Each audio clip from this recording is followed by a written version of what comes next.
Hello friends, welcome back again to stock market Prince. Stock market Prince इस channel पर आप सभी का फिर से एक बार बहुत बहुत स्वागत है। तो दोस्तों, आपको पता ही है पिछले कुछ दिनों से ईरान, इजराइल और अमेरिका, ये तीनों कंट्रीज के बीच काफी बड़ा हलचल शुरू है और जिसका हमने देखा कि थर्सडे को इंडियन मार्केट में एक अच्छी खासी बिकवाली देखी गई।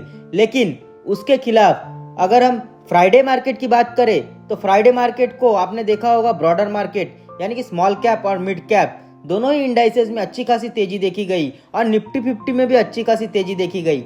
लेकिन सैटरडे संडे के बाद फिर से कई सारे न्यूज़ फ्लोज आगे पीछे इंडियन इक्विटी मार्केट को परेशान करने के लिए आने लगे। लेकिन आज के दिन आपने देखा होगा, इतने सारे न्यूज़ फ्लोज के बावजूद निफ्टी, सेंसेक्स और बैंक निफ्टी तीनों ही इंडाइसेस ने निचले लेवल से काफी अच्छा रिकवरी के साथ परफॉर्म किया हुआ है। और अभी तक जो Iran Israel war related tension है उसका कुछ ज्यादा असर हमारे इंडियन इक्विटी मार्केट पर पड़ता हुआ नहीं दिखाई दे रहा है। जहां पर आप देख सकते हैं आज के दिन तीनों ही इंडाइसेस में यानी कि निफ्टी 50, सेंसेक्स 30 और बैंक निफ्टी में हल्की फुल्की गिरावट के साथ क्लोजिंग हुई है। जहां पर निफ्टी 50 में 0.5% की मंदी रही और सेंसेक्स 30 में भी 0.6% की मंदी रही और बैंक निफ्टी अच्छा खासा रिकवर करते हुए 0.3% के मंदी के साथ क्लोज किया हुआ है। तो ये तो रहा आज के हाल का मेन इंडाइसिस का हालचाल। अगर हम निफ्टी के अलग अलग इंडाइसिस की बात करें तो गिरने वाले सेक्टर्स में काफी बड़ी गिरावट नहीं देखी गई। जहां पर आप देख सकते हैं गिरने वाले सेक्टर्स में सबसे ज्यादा Nifty IT, Nifty auto, Nifty FMCG और निफ्टी इंफ्रा, इन चारों इंडाइसेस में लगभग 0.5 to 1.5% की मंदी बनी रही। इसके बाद अगर हम बात करें तो Nifty consumption, Nifty financial services, Nifty health care और निफ्टी प्राइवेट बैंक, ये सभी इंडाइसेस हल्की फुल्की मंदी के साथ 0.2 to 0.3% मंदी के साथ क्लोज किए हुए हैं। इसके बाद अगर हम बात करें तो Nifty realty, Nifty PSU bank, Nifty pharma, ये सब इंडाइसेस लगभग फ्लैट टू नेगेटिव क्लोज हुए हैं। इसके बाद आप देख सकते हैं निफ्टी कमोडिटीज में 0.3% की तेजी बनी रही और आज के दिन स्टार परफॉर्मर थे Nifty mid cap 100, Nifty metal, Nifty small cap 100 और निफ्टी कंज्यूमर ड्यूरेबल। ये चारों ही इंडाइसेस इतने सारे न्यूज फ्लोज के बावजूद लगभग 0.4 to 0.8% मजबूत क्लोज हुए यानी कि प्लस के साथ क्लोज हुए। तो आप इससे ये मान सकते हैं कि अच्छा खासा इन्वेस्टमेंट अभी भी बिना डर के इन्वेस्टर्स इंडियन इक्विटी मार्केट में करे जा रहे हैं, जो कि हमने फ्राइडे को भी देखा और आज के मार्केट क्लोजिंग में भी हम यही देख पा रहे हैं। तो फ्रेंड्स, इसी के चलते हम आज के हमारे इस वीडियो में हमने जो 6 महीने पहले एक वीडियो किया था जहां पर न्यू ईयर में हमने 6 हमारे जो अच्छे सबसे बेस्ट म्यूचुअल फंड है उन म्यूचुअल फंड के एनएवी को डिस्कस किया हुआ था और हमने सीखने की कोशिश की थी कि इन म्यूचुअल फंड में अभी पैसे लगाने चाहिए या नहीं। तो हम उसको कंपेयर कर लेते हैं आज के हमारे इस भाव के साथ या आज के एनएवी के साथ। जहां पर आपने अगर जनवरी 2025 में एसआईपी की शुरुआत की होगी तो 6 महीने में आपका अच्छा खासा इन्वेस्टमेंट भी हो चुका होगा और आपकी जो पोर्टफोलियो की पोजीशनिंग है वो भी प्लस में ही होगी, आशा करता हूँ, अगर आपने वैसा इन्वेस्टमेंट किया होगा तो चलिए सबसे पहले बात करते पराग पारिक फ्लेक्सी कैप फंड। ये फंड आपको पता ही है बहुचर्चित और सबसे अच्छा परफॉर्म करने वाली फंड है। इस फंड को हमने हमारे वीडियो में डिस्कस किया हुआ था जहां पर 79 रुपीज के आसपास का एनएवी था उस समय और अभी के समय आप देख सकते 84 रुपीज का एनएवी है। और इस फंड के अगर हम एयूएम की बात करें तो आप देख सकते जनवरी 2025 में 89,000 करोड़ का एयूएम था इस फ्लेक्सी कैप फंड का और आज के दिन आप देख सकते 1,03,000 करोड़ का एयूएम पर मंथ ये पराग पारिक फ्लेक्सी कैप फंड का हो चुका है। तो आप देख सकते हैं किस तरह से मंथ बाय मंथ एयूएम बढ़ते जा रहा है। इससे आपको ये समझ में आता है कि इंडियन इक्विटी मार्केट में काफी सारे इन्वेस्टर्स जो है म्यूचुअल फंड के थ्रू अच्छा खासा इन्वेस्टमेंट करते जा रहे हैं। इसके बाद अगर हम हमारे सेकंड फंड की ओर बढ़े तो सेकंड फंड का नाम है Mirae asset great consumer fund और ये भी एक ग्रोथ फंड है। यहाँ पर आप देख सकते हैं हमने इस फंड को जब डिस्कस किया था तब इस फंड का एनएवी था 85 या 84 रुपीस के आसपास, और अभी के समय 91 रुपीस के आसपास इस फंड का भी एनएवी हो चुका है। तो 6 महीने में हल्की फुल्की तेजी इस फंड ने भी दिखाई हुई है, इतने गिरावट के बावजूद। तो इस फंड की अगर हम एयूएम की बात करें तो आप देख सकते हैं जनवरी महीने में, यानी कि जनवरी 2025 में 3,942 करोड़ की एयूएम साइज थी, जो कि अभी मई महीने में बढ़कर 4,224 करोड़ की हो चुकी है। तो यहाँ पे भी स्लाइटली ग्रोथ है। तो यहाँ पे भी जो कस्टमर्स है या फिर जो रिटेल इन्वेस्टर्स है वो म्यूचुअल फंड के थ्रू एसआईपी करे जा रहे हैं। इसके बाद अगर हम बात करें तो सबसे अच्छा फंड यानी कि quant small cap growth fund, ये काफ़ी बढ़िया परफॉर्म करने वाला फंड है पिछले 5 साल में।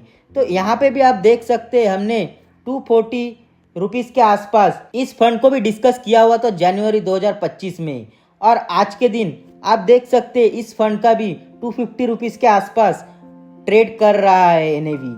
इसके बाद अगर हम इस कंपनी का एयूएम साइज देखें यानी कि असेट अंडर मैनेजमेंट देखें तो आप देख सकते हैं जनवरी 2025 में 25,000 करोड़ की एयूएम साइज थी इस फंड की, जो अभी बढ़कर 28,205 करोड़ की एयूएम साइज हो चुकी है। तो यहाँ पर भी हल्की फुल्की बढ़ोतरी है, जहाँ पर आप इससे ये समझ सकते हैं कि रिडम्पशन कम आया है लेकिन नए कस्टमर बेस हर फंड में बढ़े हुए हैं, जो कि हमको एक अच्छा संकेत दे रहा है इंडियन इक्विटी मार्केट की तरफ और लॉन्ग टर्म ग्रोथ की तरफ। इसके बाद अगर हम अगले फंड को देखें तो अगला फंड है HDFC Nifty mid cap 150 index fund, और ये फंड भी काफ़ी बढ़िया परफॉर्म कर चुका है। और इसको जब हमने डिस्कस किया था जनवरी 2025 में न्यू ईयर में, तब इसका एनएवी लगभग इसी प्राइस पे ट्रेड कर रहा था, और आज के दिन भी आप देख सकते हैं 17-18 रुपीस का ही एनएवी है। लेकिन बीच में अच्छे खासे गिरावट के बीच अगर आपने इन्वेस्टमेंट किया होगा तो यहाँ पे भी आपको अच्छा खासा गेन मिला होगा। इसके बाद अगर हम इस कंपनी के या फिर इस म्यूचुअल फंड के एयूएम साइज की बात करें तो आप देख सकते हैं इसमें काफ़ी अच्छा बढ़ोतरी आया है एयूएम बेसिस पे, जहाँ पर जनवरी 2025 में 280 करोड़ का एयूएम था, वही एयूएम बढ़कर 2025 मई महीने में 346 करोड़ का हो चुका है। तो काफ़ी बढ़िया ग्रोथ इस एसेट मैनेजमेंट कंपनी के एयूएम में भी दिखाई देता है आपको। इसके बाद अगर हम बात करें तो आप देख सकते हैं ICICI Pru Nifty mid cap 150 index fund, इस फंड को भी हमने जनवरी 2025 में डिस्कस किया हुआ था, जहां पर आप देख सकते हैं 17 रुपीस के आसपास यानी कि 17 रुपए के आसपास का एनएवी था, जो कि बढ़कर अभी 18.5 रुपीस के एनएवी पर ट्रेड कर रहा है। तो यहाँ पर भी अच्छी खासी बढ़ोतरी देखी जा रही है। लेकिन बीच में जब गिरावट थी तभी अगर आपने एक्यूमुलेट किया होगा इनके जो एनएवीज है तो आपको आपके पोर्टफोलियो में भी अच्छा खासा मुनाफा दिख रहा होगा। तो आप देख सकते हैं जनवरी 2025 में इस कंपनी का एयूएम साइज 614 करोड़ का था, जो कि अभी बढ़कर मई 2025 में 732 करोड़ का हो चुका है। तो अच्छा खासा एयूएम बढ़ते जा रहा है इन सब कंपनीज का। इसके बाद है लास्ट और final SBI long term equity growth fund, ये भी काफी बढ़िया परफॉर्म करने वाला फंड है। पिछले 3 साल में आप रिटर्न देख सकते हैं काफी बढ़िया जनरेट करके दिया हुआ है, और हमने जहां से डिस्कस किया हुआ था वहां से भी अभी काफी ऊपर कामकाज कर रहा है। 415 रुपीस के आसपास के एनएवी पे हमने इस कंपनी के फंड को डिस्कस किया हुआ था जनवरी 2025 में, वहां से अभी 435 के आसपास एनएवी ट्रेड कर रहा है इस कंपनी का भी। और इस कंपनी का अगर हम एयूएम साइज देखें यानी कि इस कंपनी का असेट अंडर मैनेजमेंट देखें तो जनवरी 2025 में 27,306 करोड़ का था, जो कि बढ़कर 29,667 करोड़ का हो चुका है। तो आप देख सकते हैं हर म्यूचुअल फंड में जो एयूएम का साइज है वो काफ़ी बढ़ते जा रहा है। तो आप इससे ये अंदाज़ा लगा सकते हैं कि कैपिटल मार्केट के जो कंपनीज है उनका काफ़ी अच्छा बेनिफिट हमारे रिटेल इन्वेस्टर्स उठा रहे हैं, और इसी के साथ कैपिटल मार्केट के जो कंपनीज है वो भी अच्छा खासा ग्रो करते जा रहे हैं। खासकर जो म्यूचुअल फंड इंडस्ट्री है वो और ब्रोकिंग इंडस्ट्री है वो।